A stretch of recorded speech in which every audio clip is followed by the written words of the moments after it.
Hello guys, कैसे हैं आप लोग। आई होप आप सब लोग अच्छे से होंगे। आज हम लोग मैथ पेडागोजी से संबंधित कुछ महत्वपूर्ण विषयों पर चर्चा करेंगे। आइए शुरू करते हैं।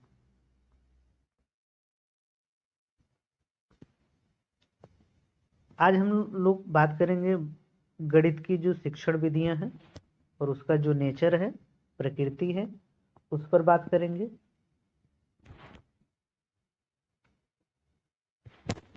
सबसे पहले हम लोग ये जान लेते हैं वैदिक गणित क्या है। वैदिक गणित की रचना स्वामी कृष्ण तीर्थ जी ने 1965 रचना किया था।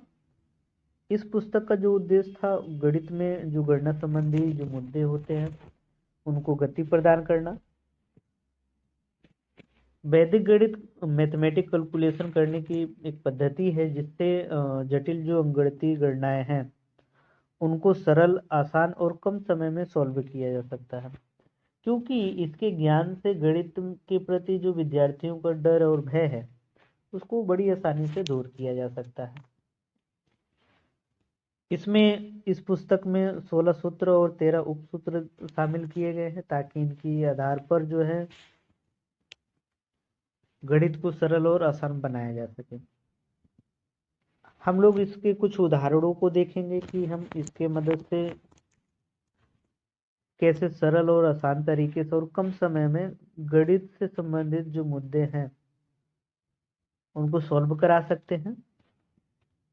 जैसे कि अगर हम यहाँ 11 मल्टीप्लाई 11 करें, अगर ऐसे सवालों को सॉल्व कराना है तो हम बहुत ही सहज तरीके से, आसान तरीके से बच्चे को करा सकते हैं।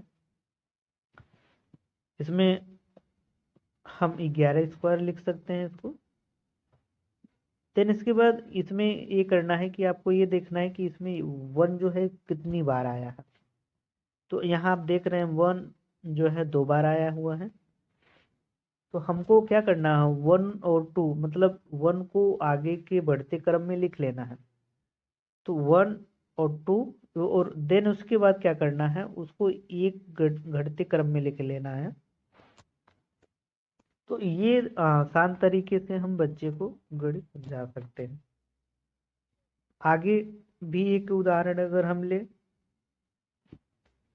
जैसे कि 111 मल्टीप्लाई 111, आप लोग भी साथ में बताने का भी प्रयास करते रहिएगा। इसमें 111 स्क्वायर हम लोग लिख सकते हैं। देन इसके बाद फिर से हमको वही देखना है कि 1 जो है कितनी बार आया है।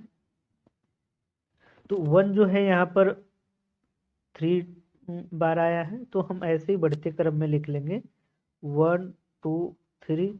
फिर देखना है कि घटते क्रम में, तो 2 और 1। तो ये जो है हम ऐसे सवालों को सॉल्व कर सकते हैं। एक सवाल आपके लिए है, आप लोग भी हल करके देखिएगा।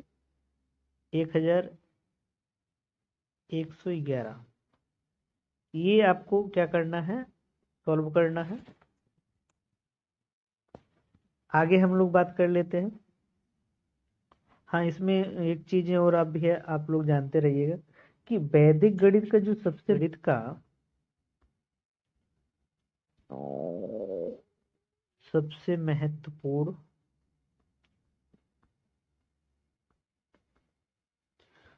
जो पाठ है वो 16वां सूत्र है। 16वां सूत्र, जिसको हम लोग स्रोत सूत्र भी बोलते हैं। ये बात आपको ध्यान में रखना है। आगे हम लोग बात कर लेते हैं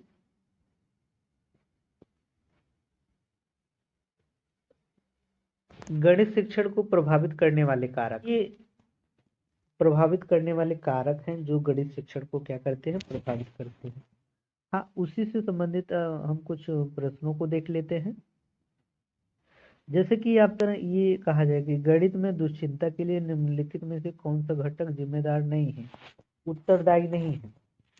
तो इसमें अभी हमने जस्ट ऊपर ही देखा है कि विषय की जो प्रकृति है ये भी दुश्चिंता के लिए जिम्मेदार है। विषय जो पद्धति है परीक्षा की वो जिम्मेदार है, और इसके बाद है शिक्षण विधियां। लेकिन हमारा क्या लिंग नहीं है, तो इसलिए इसका जो सही उत्तर है वो क्या है, लिंग है। लिंग इसलिए जिम्मेदार नहीं है, उत्तरदायी नहीं है, क्योंकि लिंग सामाजिक और सांस्कृतिक रूप में निर्मित कहीं ना कहीं प्रणाली को क्या करता है, संदर्भित करता है, जो कि विशेष समाज में स्त्री और पुरुष होने का बोध कराता है। यह गणित में दुश्चिंता के लिए उत्तरदायी जिम्मेदार नहीं होता है, तो इसलिए यहाँ पर ऑप्शन आपका सही हो जाएगा।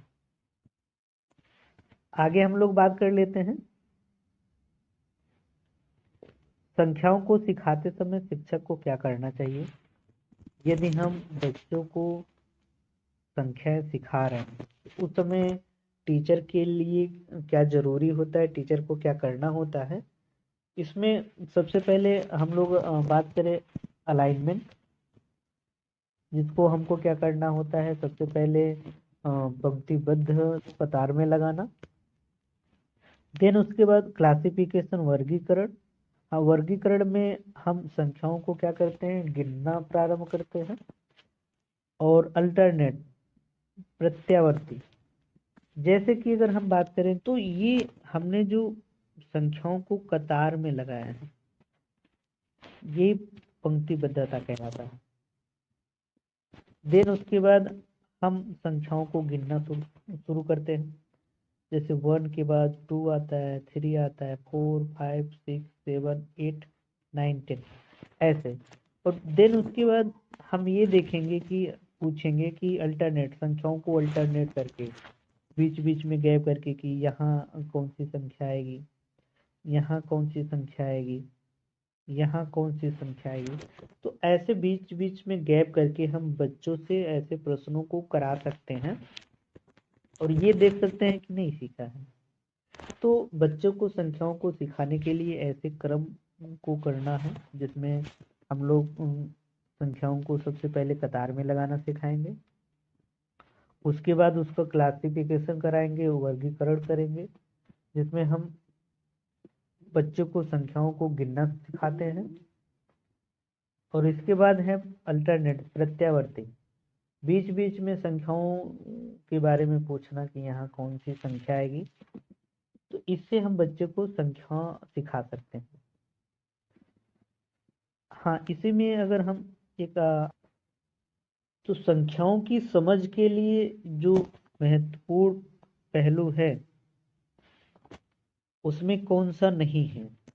अभी हम लोगों ने बात किया कि यदि हम संख्याओं की समझ को बच्चे के अंदर रख रहे हैं, कैसे बच्चे संख्याओं की समझ को समझ सकेंगे, तो उसके लिए हमको सबसे पहले पंक्तिबद्धता, संख्याओं को क्रम से लगाना, के बाद है वर्गीकरण यानी संख्याओं को गिनना, और देन उसके बाद है प्रत्यावर्ती, अल्टरनेट करके हम संख्याओं से संबंधित चीज़ों को पूछ सकते हैं कि इस जगह पर कौन सी संख्या रखा जाएगा आएगा, तो ऐसे।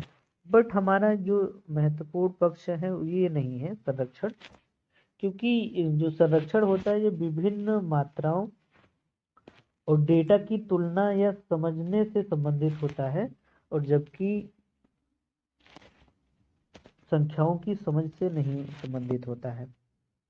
आई होप आप सभी को संख्याओं को सिखाते समय अध्यापक को क्या करना चाहिए या संख्याओं की समझ के लिए क्या महत्वपूर्ण पहलू नहीं है, ये सब बातें आपको समझ में आया होगा।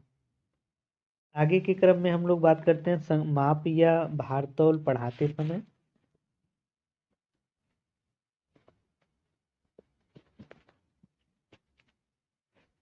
शिक्षक को कौन इसमें अगर हम बात करें संख्याओं को पढ़ाते समय कौन कौन सी बातों को ध्यान में रखना चाहिए, तो सबसे पहले अगर हम बात करें कि यदि हम मापन या भारतोल, मापन के अंतर्गत जैसे कि अगर हम बच्चे को समय के बारे में बता रहे हैं, ताप के बारे में बता रहे हैं, तौल के बारे में बता रहे हैं, धारिता के बारे में बता रहे हैं, तो इनसे संबंधित अवलोकन द्वारा जो वस्तुओं को सत्यापित करना सिखाना, जैसे कि तुलना कराया जाता है इसमें कि लंबाई में, चौड़ाई में, ठोस में, तरल पदार्थ में, इन सारी चीजों की हम क्या करा सकते हैं, सत्यापन करा सकते हैं।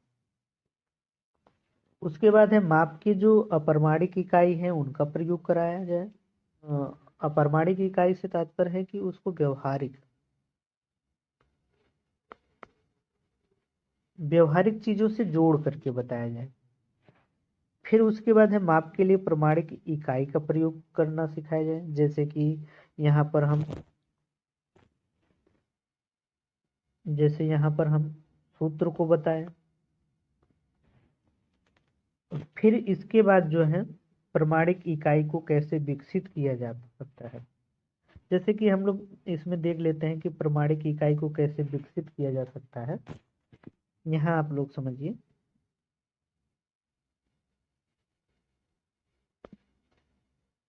प्रमाणिक इकाई यहाँ सूत्र से संबंधित चीजों को कैसे हम बता सकते हैं। जैसे मान के चलिए कि अगर हमको किलोमीटर, डेकामीटर, हेक्टोमीटर, डेकामीटर और मीटर, इसको मीटर में बदलना है। जैसे यहाँ देख लीजिए, सबसे पहले हमको ये पता होना चाहिए मीटर, हेक्टोमीटर, डेकामीटर और उसके बाद मीटर। अगर हमको किलोमीटर को हेक्टोमीटर में बदलना है तो हम इसमें 10 से गुणा करेंगे। अगर हमको किलोमीटर से डेकामीटर में करना है, इसमें 100 का गुणा करेंगे।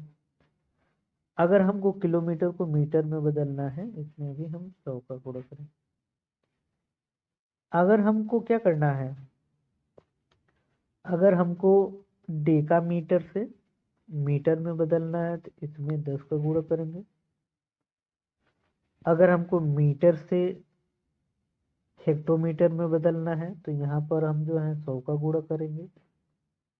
अगर हमको डेकामीटर से हेक्टोमीटर में बदलना है तो यहाँ पर हम 10 से गुणा करेंगे। तो ऐसे तरीके से हम जो है सवालों को सॉल्व कर सकते हैं। जैसे कि एक सवाल आपको अगर हम कहें कि 2 किलोमीटर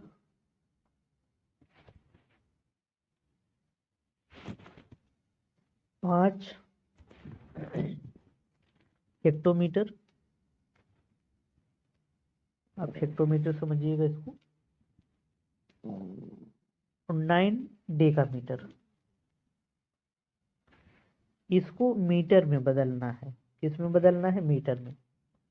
तो हम लोग यहाँ जानते हैं कि 1 मीटर बराबर क्या होता है, 1 किलोमीटर बराबर, 1 किलोमीटर बराबर क्या होता है, 1000 मीटर। तो यहाँ कितना किलोमीटर है, 2 किलोमीटर। तो 2 इंटू मल्टीबाई 1000 प्लस 5 मीटर है। तो 5 हेक्टोमीटर को अगर हमको करना है तो इसमें मीटर में बदलना है, तो यहाँ पर हम 5 मल्टीबाई 100। फिर अगर हमको डेकामीटर को मीटर में बदलना है तो डेकामीटर को हमने अभी बताया था, यदि हमको डेकामीटर को मीटर में बदलना है उसमें 10 का गुणा होगा। तो डेकामीटर 9 डेका, तो ये हो जाएगा तो 2500 और देन उसके बाद 90, तो ये हो जाएगा 2590 मीटर। तो ऐसे हम सवालों को क्या कर सकते हैं, सॉल्व करा सकते हैं। आई होप आप सबको ये सब आ रहा होगा। आप लोग ज़्यादा से ज़्यादा वीडियो को लाइक और शेयर करें, सब्सक्राइब करें, ताकि मेरे द्वारा जो भी वीडियो बनाया जाए सबसे पहले आप तक पहुंच सके। तो इसलिए आप लोग ज़्यादा से ज़्यादा चीज़ों को शेयर करें। हाँ, गणित में अगर हम बात करें आगे,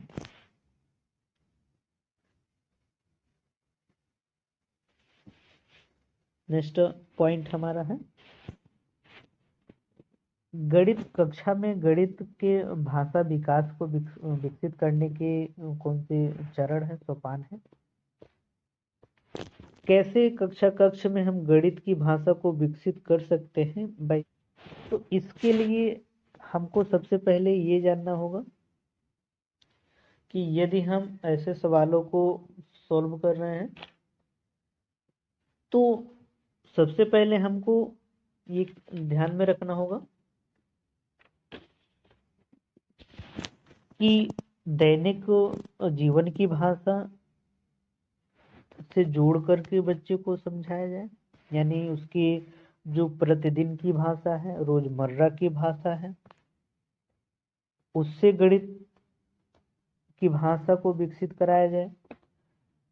दैनिक जीवन की भाषा का मतलब यह है कि दैनिक जीवन की भाषा का प्रयोग कराया जाए ताकि विद्यार्थी समस्या को क्या कर सके, आसानी से समझ सके। इसके बाद है गणितीय स्थिति की भाषा।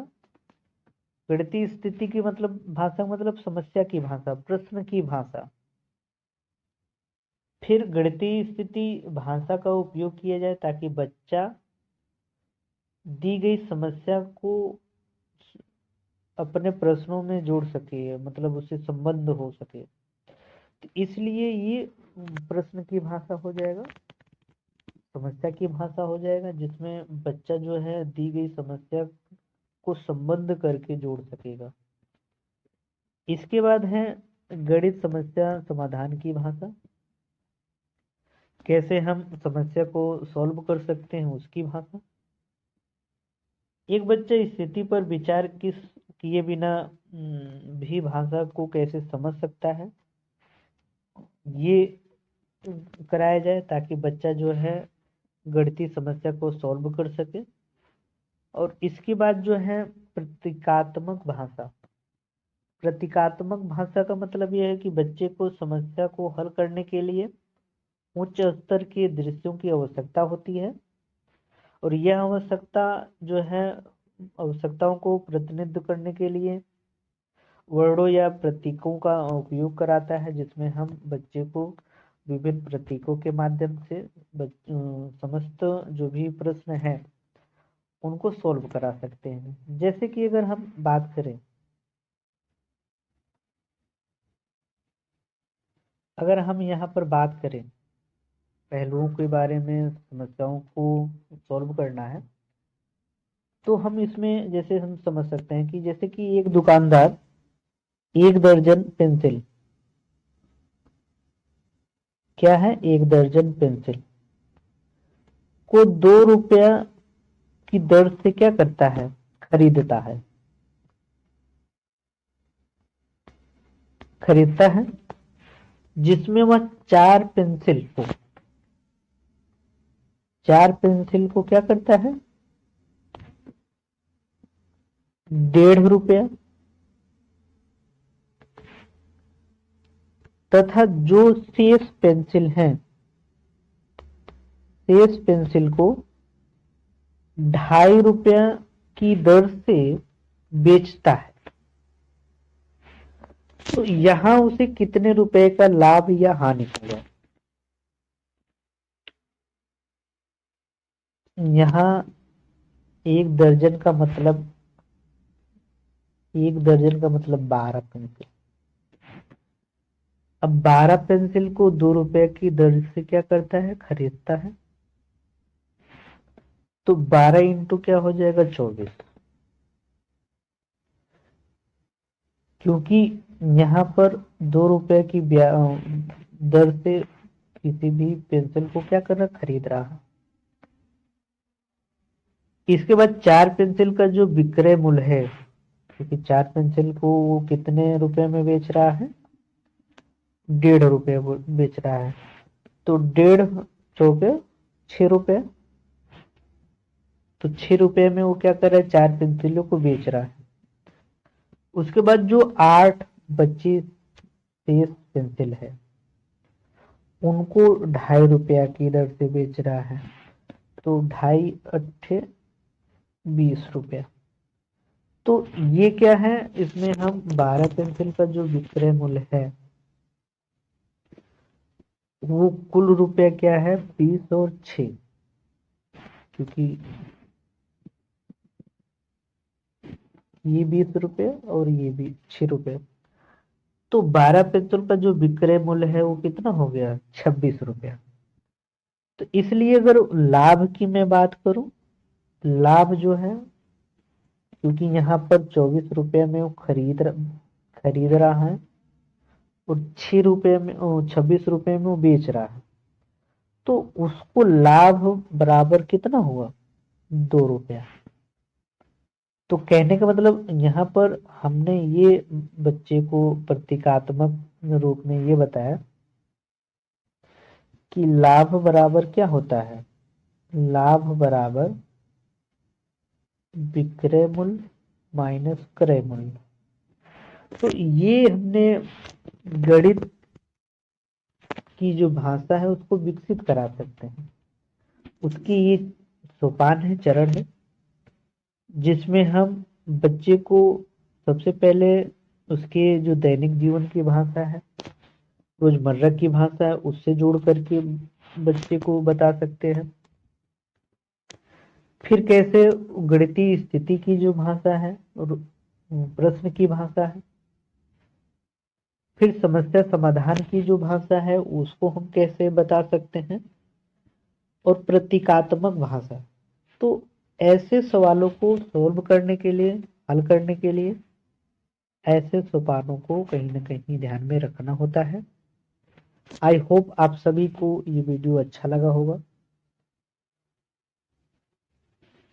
ज़्यादा से ज़्यादा आप लोग अपने दोस्तों को शेयर करें ताकि हमको भी वीडियो बनाने में मोटिवेशन मिल सके। ऐसे ही महत्वपूर्ण और इम्पोर्टेंट वीडियो को बना सकें। तब तक के लिए आप लोग अपना ध्यान रखें। जय हिंद।